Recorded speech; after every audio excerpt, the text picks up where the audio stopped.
The familiar scraping sound of sandpaper on wood, a sound from childhood that you rarely hear nowadays. But the day before yesterday, I was walking past my neighbor's garage and heard this familiar melody.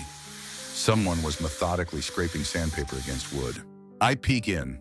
Old man Mikolich is restoring an old chest of drawers. Next to him stands his grandson, about 15 years old, fidgeting with his smartphone in his hands, glancing at his grandfather with a silent question. "Grandpa, just buy a sander," says the kid.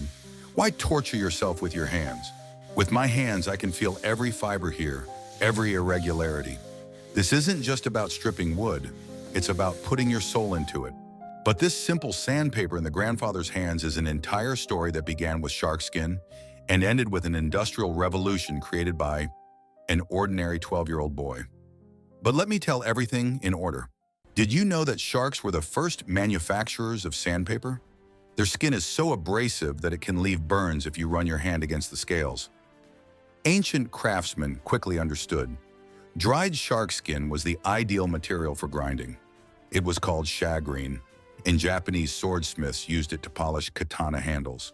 But even earlier, in the 13th century, Chinese craftsmen created the first true paper sandpaper.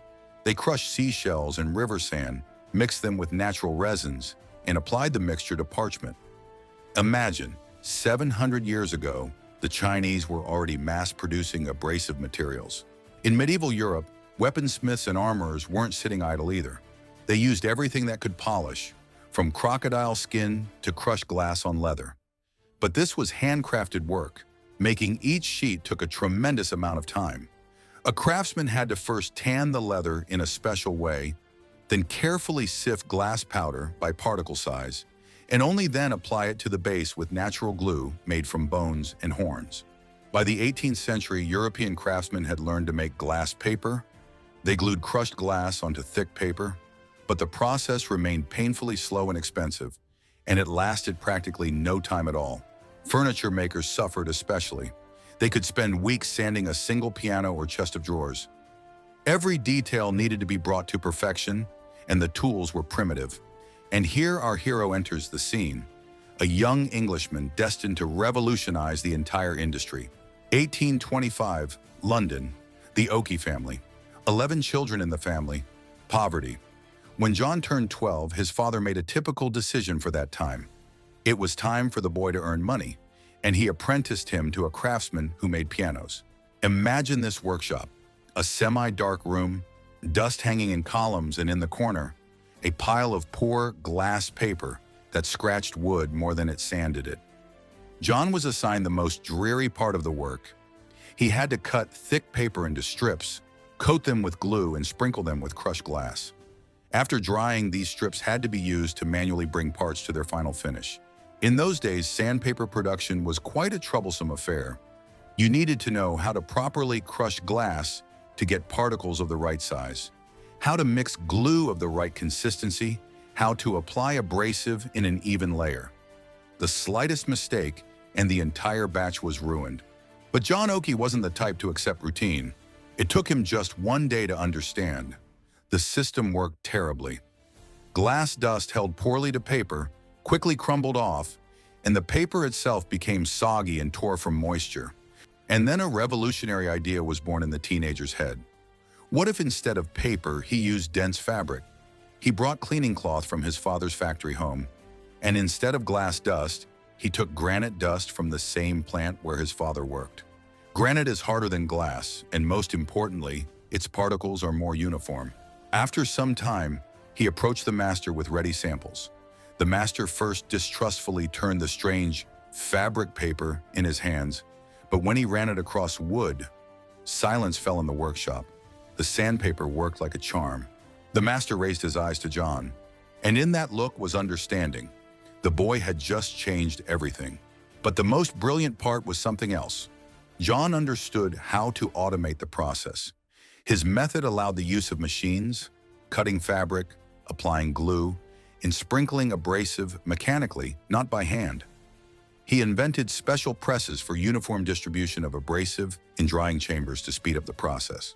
By 1833, John was only 20 years old. He already had his own production facility in London. His company produced more than 30 types of abrasive materials of various grits, from coarse for primary processing to the finest for final polishing. He collaborated with furniture makers, blacksmiths, stone cutters, everyone who needed quality sanding. But Oki didn't stop at sandpaper.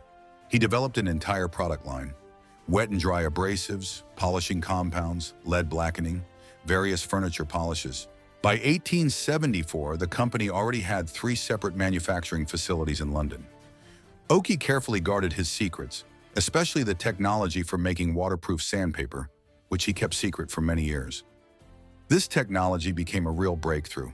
Now sandpaper could be used for wet sanding, which gave a smoother surface and reduced the amount of dust. John Oki's story isn't just a tale about invention. It's a lesson about how a child's mind, unclouded by stereotypes, can see a solution where adult specialists have been going in circles for years. But the most amazing part began afterward. Quality abrasives opened the door to dozens of other inventions. Do you know where else the technology of applying hard particles to a base came in handy? In match production. Yes, in 1855, Swedish inventor Johan Lundström improved safety matches by applying red phosphorus to the side surface of the box, essentially the same sandpaper, just with different filling. And in the early 20th century, the 3M company that makes tape began producing waterproof sandpaper specifically for the automotive industry. This was a revolution in the literal sense. Before quality sandpaper appeared, automobiles were painted in one coat, and the coating quickly faded and peeled. 3M's waterproof abrasives allowed the creation of a multi-layer system: primer, base coat, color coat, lacquer. Each layer was carefully sanded with wet sandpaper, which gave a perfectly smooth surface without scratches and dust. Brilliant lacquered bodies became possible precisely thanks to quality abrasives. 3M wet ordinary sandpaper became a reliable tool in automotive repair from the 1920s and remains so to this day. It was precisely this technology that allowed the creation of those shining automobiles of the 1950s and 60s that we see in films. Today, abrasives are used everywhere. Watch mechanisms, medical instruments, optical devices. Everywhere a perfect surface is needed, and everywhere work the descendants of that first fabric sandpaper invented by 12-year-old John Oki. The development of abrasive technology doesn't stand still. Modern synthetic materials, silicon carbide, aluminum oxide, diamond abrasives are many times more effective than 19th century granite chips. But the principle remains the same: hard particles on a flexible base, evenly distributed and reliably secured. The company John Oki and Sons still exists for more than 180 years. From a small London workshop, it has become an international corporation, and it all began with a 12-year-old boy who didn't want to put up with poor tools. If you, like me, treasure this living thread of craftsmanship connecting old man Mikulich, young John Oki, and us today, please like and subscribe to the channel. This is the best signal that such stories are important and needed. Quality sandpaper democratized craftsmanship. Now any person can achieve professional results, having patience and the desire to work with their hands. It's precisely this accessibility of quality tools that gave birth to DIY culture, the maker movement that's changing the world.